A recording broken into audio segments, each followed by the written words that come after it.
बच्चों, आज मैं आपके लिए दीपकम बुक कक्षा 6 पाठ 11 का अभ्यास कार्य लेकर आई हूँ। पिछले वीडियो में मैं इसकी हिंदी ऑलरेडी अपलोड कर चुकी हूँ। आज मैं अभ्यास कार्य कराने जा रही हूँ। तो आइए शुरू करते हैं। पहला प्रश्न है आपका, एतानि सर्वाणि सुभाषितानि उच्चै पठन्तु स्मरन्तु लिखन्तु च। इसका मतलब है कि ये जो पीछे हमने जो पाठ में सुभाषितानि जो अच्छे वचन पढ़े हैं उनको आप पढ़ें, याद करें और लिखें। अगला क्वेश्चन है, अधोलिखिता नाम प्रश्ना नाम उत्तराणी एक पदेन लिखन्तु। नीचे लिखे गए प्रश्नों के उत्तर एक पद में लिखिए। पृथ्व्याम कति रत्नानि सन्ति। पृथ्वी पर कितने रत्न हैं? त्रीणि, तीन रत्न हैं। अयम निजः परो वा इति गणना केषां भवति। यह मेरा है या पराया है, यह अपना है या पराया है, ऐसी गणना कौन लोग करते हैं? ऐसी गणना कैसे होती है? लघु चेतसाम, छोटे दिल वाले लोग करते हैं। ऐसी गणना कौन करते हैं? छोटे दिल वाले। कार्याणि केन सिद्ध्यन्ति। कार्य किससे सिद्ध होते हैं? उद्यमेन, परिश्रम से। विद्या किम ददाति। विद्या क्या देती है? विनयम, विनय देती है। जननी जन्म भूमिश कस्मात् गरीयसी। जननी और जन्म भूमि किससे श्रेष्ठ होती है? स्वर्गात, स्वर्ग से। लंका कीदृशी आसीत। लंका कैसी थी? स्वर्णमयी, सोने की। तो लंका कैसी थी? सोने की थी। अब अगला क्वेश्चन देखिए। अगला है प्रश्न 2 आपका, अधोलिखिता नाम प्रश्ना नाम एक वाक्येन उत्तराणि लिखन्तु। नीचे लिखे गए प्रश्नों के एक वाक्य में उत्तर लिखने हैं। पृथ्व्याम त्रीणि रत्नानि कानि सन्ति। पृथ्वी के तीन रत्न कौन से हैं? पृथ्व्याम त्रीणि रत्नानि जलम, अनम, सुभाषितम च सन्ति। पृथ्वी पर तीन रत्न जल, अन्न और मधुर वचन हैं। उदार चरिता नाम भावः कः भवति। उदार चरित वालों का भाव क्या होता है? उदार चरिता नाम वसुधा एव कुटुम्बकम अस्ति। बड़े दिल वालों के लिए, उदार चरित्र वाले लोगों का भाव जो होता है, उनके लिए पूरी धरती ही परिवार होती है। मृगा स्वयमेव कस्य मुखे न प्रविशन्ति। मृग स्वयं किसके मुख में नहीं जाते? मृगा स्वयमेव सुप्तस्य सिंहस्य मुखे न प्रविशन्ति। मृग स्वयं सोए हुए सिंह के मुंह में नहीं जाते। अभिवादनशीलस्य नित्यम कानि वर्धन्ते। अभिवादनशील व्यक्ति की कौन सी चीज हमेशा बढ़ती है? अभिवादनशीलस्य नित्यम चत्वारि आयुर्विद्या यशो बलम वर्धन्ते। अभिवादनशील व्यक्ति की आयु, विद्या, यश और बल हमेशा बढ़ते हैं। मनुष्य धनात् किम आपनोति। मनुष्य को धन से क्या प्राप्त होता है? मनुष्य धनात् धर्म प्राप्नोति। मनुष्य को धन से धर्म प्राप्त होता है। आखिरी क्वेश्चन देखिए इसका आखिरी पार्ट देखिए। उत्पन्नेषु कार्येषु कीदृशम धनम उपयोगाय न भवति। उत्पन्न हुए कार्यों में किस प्रकार का धन उपयोगी नहीं होता है? उत्पन्नेषु कार्येषु परहस्तगतम धनम उपयोगाय न भवति। दूसरों के हाथ में गया हुआ धन उत्पन्न हुए कार्यों में उपयोगी नहीं होता है। अब अगला क्वेश्चन है, चित्रम दृष्ट्वा वाक्यानि रचयन्तु। अब चित्र में देखना है आपने कि हमें वृक्ष से क्या क्या चीजें मिलती हैं और जैसा उदाहरण दिया हुआ है उसके अकॉर्डिंग आप लिखेंगे। जैसे कि दिया हुआ है, वृक्ष फलानि यच्छति। वृक्ष फल देते हैं। त्वम फलानि स्वीकरोषि। तुम फलों को स्वीकार करो। अहम फलानि स्वीकरोमि। मैं फलों को स्वीकार करता हूँ। अब आगे देखो, लकड़ी बनी हुई है तो हम लिखेंगे वृक्ष काष्ठानि यच्छति। वृक्ष लकड़ी देता है। त्वम काष्ठानि स्वीकरोषि। तुम लकड़ी स्वीकार करो। अहम काष्ठानि स्वीकरोमि। मैं लकड़ी स्वीकार करता हूँ। आगे देखिए, वृक्ष छायाम यच्छति। वृक्ष छाया देता है। त्वम छायाम स्वीकरोषि। तुम छाया स्वीकार करो। अहम छायाम स्वीकरोमि। मैं छाया स्वीकार करता हूँ। वृक्षा कर्गदम यच्छति। वृक्ष कागज देता है। त्वम कर्गदम स्वीकरोषि। तुम कागज स्वीकार करो। अहम कर्गदम स्वीकरोमि। मैं कागज स्वीकार करता हूँ। वृक्षा पत्राणि यच्छति। वृक्ष पत्ते देता है। त्वम पत्राणि स्वीकरोषि। तुम पत्ते स्वीकार करो।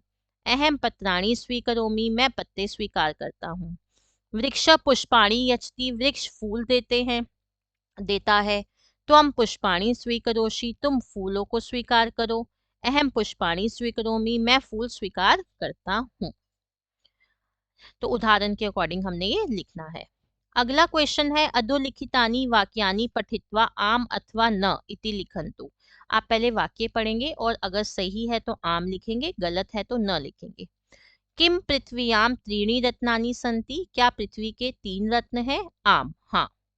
त्रीणि रत्नानि जलम अनम पाषणम पाषणः च सन्ति, 3 रत्न जल, अन्न और पत्थर हैं? न, क्योंकि तीसरा जो है रत्न वो सुभाषितानि है। किम धर्मेण सुखम प्राप्यते, क्या धर्म से सुख प्राप्त होता है? आम। किम विद्या विनयम ददाति, क्या विद्या विनय देती है? आम। किम अभिवादनशीलस्य विद्या वर्धते, क्या अभिवादनशील से विद्या कब बढ़ती है? आम, हाँ। किम उद्यमेन कार्याणि नश्यन्ति, क्या परिश्रम से कार्य नष्ट होते हैं? न। किम जन्मभूमि स्वर्गात् गरीयसी भवति, क्या जन्मभूमि स्वर्ग से श्रेष्ठ होती है? आम, हाँ। अगला है, चित्रे दर्शितस्य नाम लिंगम च निर्दिशन्तु। अब चित्र में देखेंगे क्या बना हुआ है और बताएंगे वो कौन सा लिंग है। जैसे पहला एक फूल है तो मैं पुष्पम लिखूंगी, वो नपुंसक लिंग है। अब एक शेर है तो मैं सिंह लिखूंगी, वो पुल्लिंग है। एक फल है तो मैं फलम लिखूंगी, नपुंसक लिंग है। एक महिला है तो स्त्रीलिंग हो गया। छाया स्त्रीलिंग हो गया आपका। अब बहुत सारी पुस्तकें हैं तो मुझे बहुवचन का शब्द लिखना पड़ेगा, तो मैं पुस्तकानी लिखूंगी, लेकिन वो नपुंसक लिंग ही रहेगा। अगला है, वले पदानी विलिख्य सुभाषितम पूरयन्तु। अब ये जो नीचे सुभाषितम दिया हुआ है आपको इसको पूरा करना है। ये आपका एक सुभाषितम एक सुभाषित वचन था आपका, एक श्लोक था आपका चैप्टर में। विद्या ददाति विनयम विनयदाति पात्रतम पात्रत्वादमाप्नोति धनाद्रम ततः सुखम। अब इसका अन्वय के अकॉर्डिंग आप इसको फिलअप भरेंगे। विद्या ददाति विनयम विनयात याति धनात् आपनोति धनम पात्रत्वात् पात्रताम धर्मम ततः सुखम। अब उसका अन्वय जब आप देखेंगे तो उसके अकॉर्डिंग आप ये ब्लैंक पूरा भरेंगे। अगला है, पटिकाता पदानी चित्वा निर्देशानुसारम पदानी लिखन्तु। पटिका में से जैसा निर्देश दिया गया है, मतलब पुल्लिंग वाली जगह पे पुल्लिंग के शब्द, स्त्रीलिंग वाले में स्त्रीलिंग और नपुंसक लिंग में नपुंसक लिंग। अब आपको पता है जिनके पीछे विसर्गे होती हैं वो पुल्लिंग के शब्द होते हैं। आ की मात्रा ई की मात्रा वाले जो होते हैं हमारे वो स्त्रीलिंग होते हैं, और जिनके पीछे म होता है वो नपुंसक लिंग होते हैं। तो उद्यम विनय निजः पराक्रम ये पुल्लिंग है। वसुधा जननी विद्या बुद्धि, बुद्धि में ई की मात्रा है, स्त्रीलिंग है। साहसम धैर्यम पत्रम मूलम आपका नपुंसक लिंग है। अगला है, पाठगतानि सुभाषितानि समृत्वा रिक्त स्थानानि पूरयन्तु। पाठ में से सुभाषितानि याद करके रिक्त स्थान भरिए। पृथ्व्याम त्रीणि रत्नानि, अब पृथ्वी के 3 रत्न कौन से हैं? जलम अनम सुभाषितम।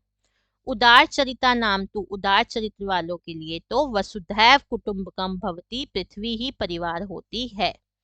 उद्यमेन ही कार्याणि सिद्ध्यन्ति, परिश्रम से ही कार्य सिद्ध होते हैं। अभिवादनशील से, अगला देखिए ध्यान से देखना है बहुत, क्योंकि अगर कुछ भी मिस हो गया तो आप, अगर कुछ भी स्किप हो जाएगा बीच में तो आपको फिर समझ नहीं आएगा। अभिवादनशील से विद्योपसेविना चत्वारि आयु विद्या यशो बलम वर्धन्ते। अभिवादनशील और बड़ों की बुजुर्गों की सेवा करने वालों के 4 आयु विद्या यश और बल बढ़ते हैं।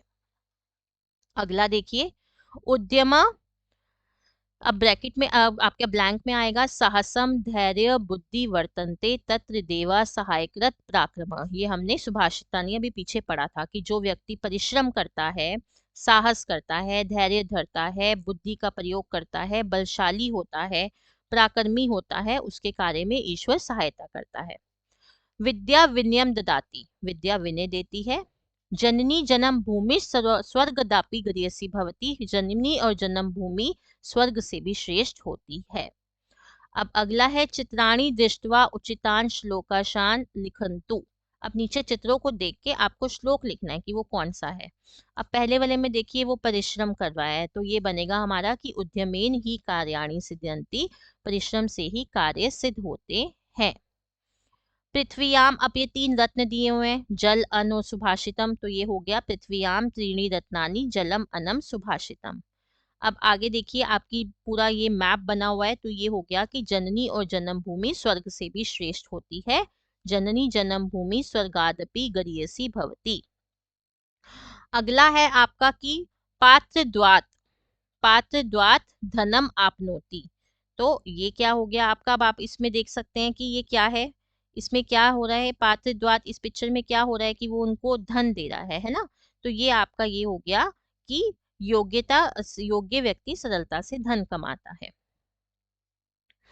अब अगला है उदार चरिता नाम तू वसुदैव कुटुंबकम भवति, क्योंकि पृथ्वी बनी हुई है तो उदार चरित्र वालों के लिए तो पृथ्वी ही परिवार होती है। तो यहाँ हमारा अभ्यास कार्य समाप्त होता है और अंत में मैं यही कहूंगी, kindly like share subscribe and comment my channel the education